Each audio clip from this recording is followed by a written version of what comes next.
I know you gonna dig this. Get funky with me. Sometimes I feel as I should have a punch-in time clock before I walk out on stage. I've tried everything within my power to appreciate it, and I do. God, believe me, I do, but it's not enough. I appreciate the fact that I and we have affected and entertained a lot of people. I must be one of those narcissists who only appreciate things when they're alone. I'm too sensitive. Oh, I need to be slightly numb in order to regain the enthusiasm I once had as a child. On our last 3 tours, I've had a much better appreciation of all the people I've known personally and as fans of our music, but I still can't get out the frustration, the guilt, and the empathy I have for everybody. There's good in all of us, and I simply love people too much. So why didn't you just stay?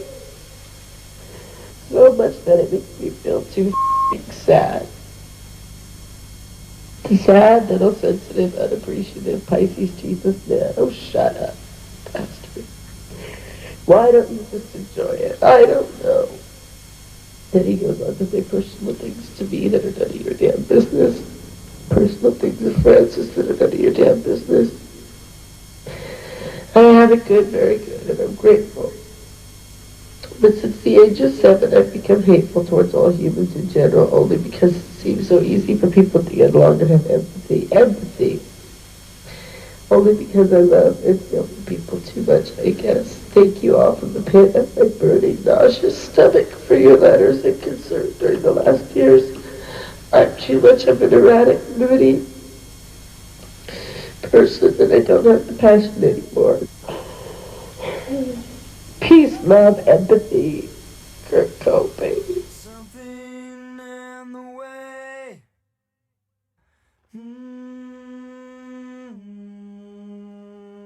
Something. What's going on, everybody? How you doing today? So here I am in Ithaca, New York, and I'm wearing my Nirvana t-shirt, courtesy of my friend Nick in New Jersey. Thanks, Nick. I told you I was going to wear it for an upcoming Kurt Cobain video I was doing, and this is the one. Where do I even start? Okay, so this video is going to be a lot of me talking. So like I've always said before, if you don't like my face, you don't like me talking, it's not for you. Because this story is really confusing. And I've been researching it for over 3 years. Probably, yeah, just about a year after I started the channel, and I started doing Kurt Cobain stuff because I love Nirvana and I love Kurt Cobain. I wouldn't have him tattooed if I didn't. The story of his ashes. Now, Ithaca is a small town in the middle of New York State. And I thought for sure, I was like, okay, I'm gonna go to Ithaca at some point. I've been there before. I've never been here before. I don't think so. Maybe pass through it on the way to New York City, like going through the Catskills and stuff. I probably did in the past. I've never actually stayed here before. It's Utica that I've been to many times on the way down from Canada going into New York City. On the YouTube journeys. But before that, when I used to go to New York with my friends, I think we probably went through here. Maybe with my parents too. I'm not sure. I think it's a strange little town. When you think of a college town, this is a college town. Like everything is Cornell's here, a couple of other universities, but Cornell, I mean, it's one of the 8 Ivy League schools. It's everything seems to be built around. There's a little area called College Town. Everything seems to be built around the university, right? That's what it's all about. Now, Ithaca is right in the middle of New York State. If you're coming to Ithaca, you're probably going to school here. Maybe you live here. There's, I'm looking around. There's people that, I mean, he's in his 60s or 70s. I don't think he's going to university. Maybe he's a professor. I don't know. In July 1994, Courtney Love, after Kurt Cobain passed away in April of 94, Courtney Love came here to Ithaca with his ashes inside of a teddy bear. She was stopped at the airport security down in New York City. They said, "What's that?" She said, "That's my husband." That's on the record. We all know Courtney Love's a little, we'll just leave it at that. Courtney Love brought some of his ashes. Now, his ashes were divided up. Where his ashes ended up has always been a big mystery, right? Where did Kurt Cobain's ashes end up? Now, stories that some of his ashes are in McLean Creek over near Olympia, Washington. Other stories that he was scattered in the Wishkah River, from the muddy banks of the Wishkah. But again, pretty much from what I can tell, a lot of his ashes were scattered in McLean Creek in a ceremony, I think around 1999. However, in July 1994, Courtney brought his ashes here to have them enshrined by the monks at a Buddhist temple. And it's right here. So that's it, the red building. I'm going to show you closer, don't worry. There are many buildings that look like this in Ithaca. Really beautiful buildings, really beautiful homes, and they're all painted different colors. But both Kurt and Courtney, they had a middling interest in Buddhism. They had a mild interest in it, I would say, from what I've read. And then several months after he passed, she decided to honor this side of Kurt by bringing him here to have the monks consecrate his ashes.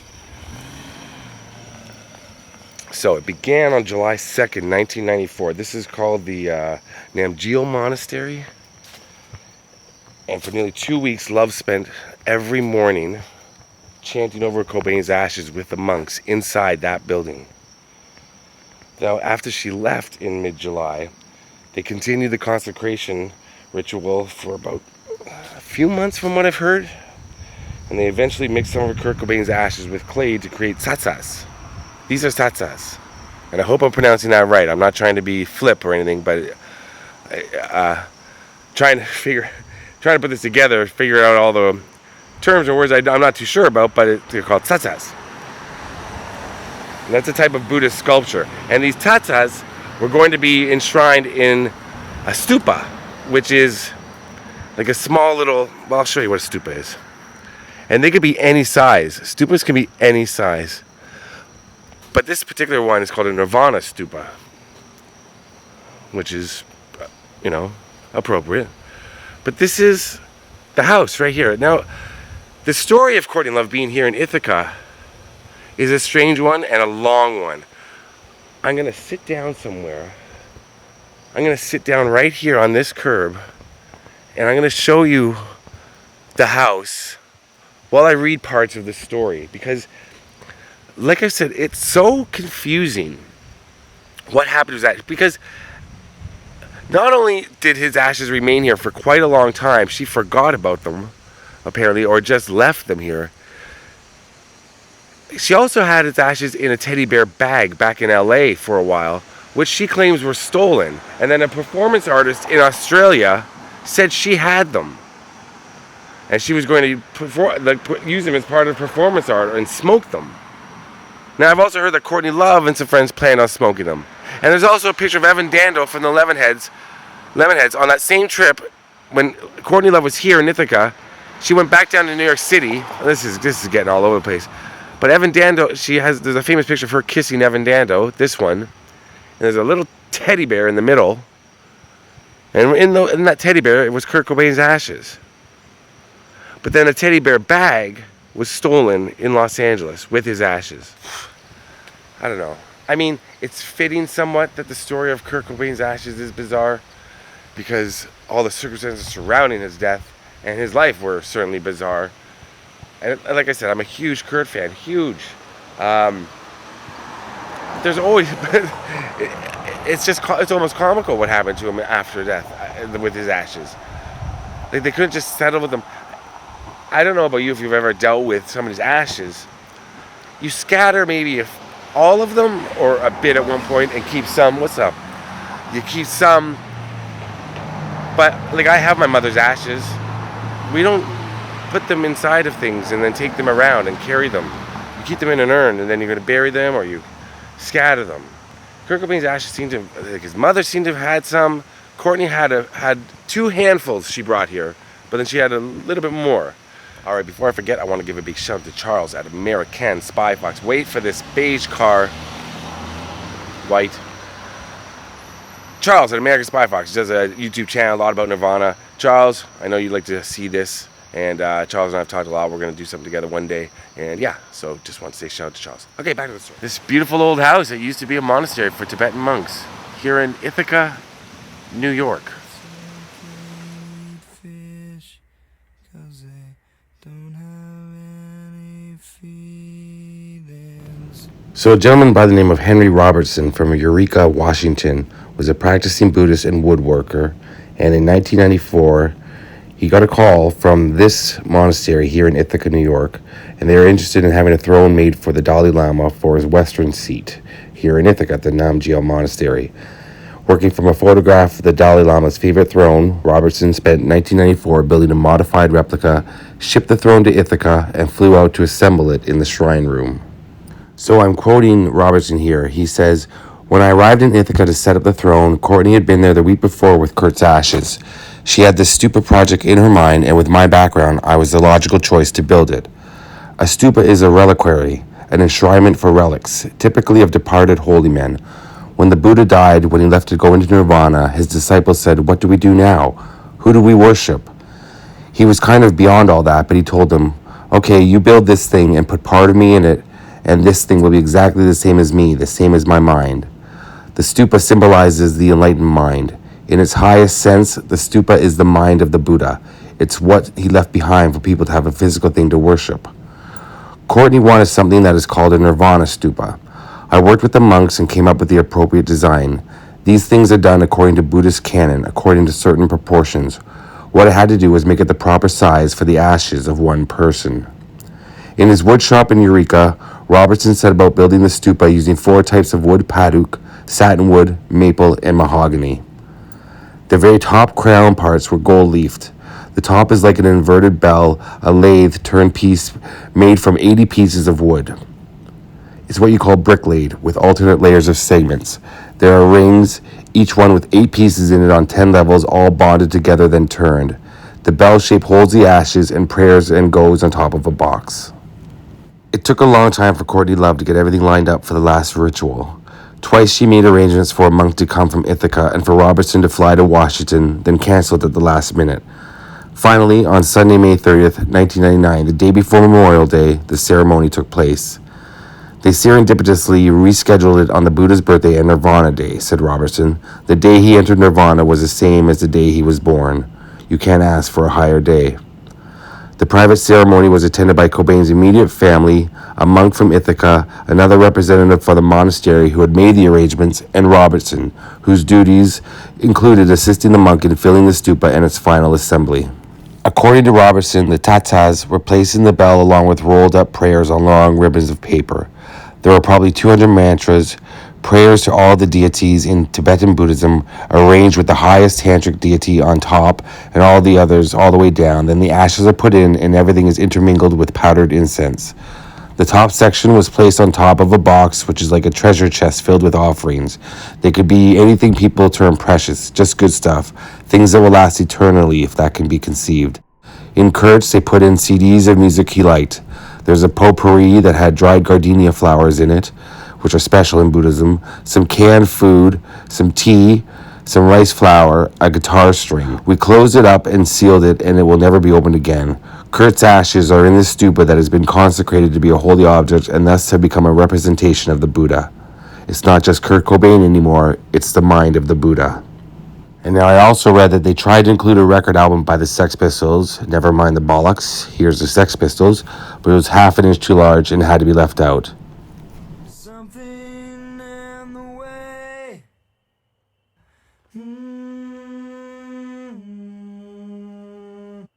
And that's the story of Kurt Cobain's ashes. Okay, let's recap. We know that he died in April of 94.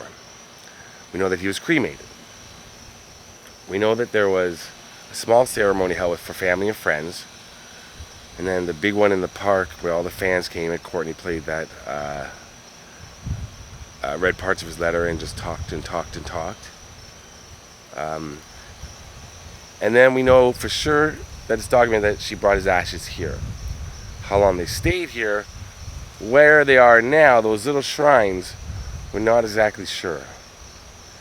I'm assuming Frances Bean, Courtney and Kurt's daughter has them. That's what I was told as where who they were given to finally. Does Courtney still have them? Does Courtney still have some of Kurt's ashes? Does it matter? Now, another thing, they were thinking about burying, like, I think it's Greenwood Cemetery out in Seattle, and I think, okay, is Greenwood where Jimi Hendrix is? Well, they went to where Jimi Hendrix is. They said no. They said they've got too many issues already with Jimi Hendrix fans leaving cigarette butts, drink, booze, and all that. The other cemetery there, where Bruce and Brandon Lee are, I've been to all these cemeteries. I'll put a link below. I'll put a link below to my Kurt Cobain playlist as well. Now they said no as well because they've got tourists by the handful. And then a cemetery, I believe in Olympia, wanted $100,000 for yearly security if they were going to entomb Kurt there, put his ashes there. So they said no, and the family said no. There's no real place. People go to the bench outside of his former home. They go to the bench and pay their respects there. A lot of people go down to Aberdeen. That's where I went to the bridge where he used to chill under, and to his childhood home. So those are the places you can go to remember Kurt, celebrate his life. This was an interesting place to come to. I'm glad I did. I came a long way out of my way to come here, and I've got a long way to get out of Ithaca. But it's a beautiful little town, and I can see why Courtney liked it, because she stayed here and hung out for quite a while. It's quiet. All the houses are really cool, really funky and old, and really beautifully decorated. Kind of like something out of a movie. There it is. It's the former monastery. Looks like it's just a private home now. Oh well, it's not going to be private for long now. If watch this. Kind of a jumbly mess. I like to be really prepared with my videos, and I was over-prepared for this. I was over-prepared. I read so much, and then I knew so much, and then I just kept discovering more and more stories about it, and it got more bizarre. I almost just said, no, I'm not going to do it. But here it is. I wanted to do it. I love Kurt Cobain. You love Kurt Cobain. Nirvana forever. All right. There it is. Finally made it. And you came with me. Peace and love to you. Rest in peace, Kurt Cobain. Peace out.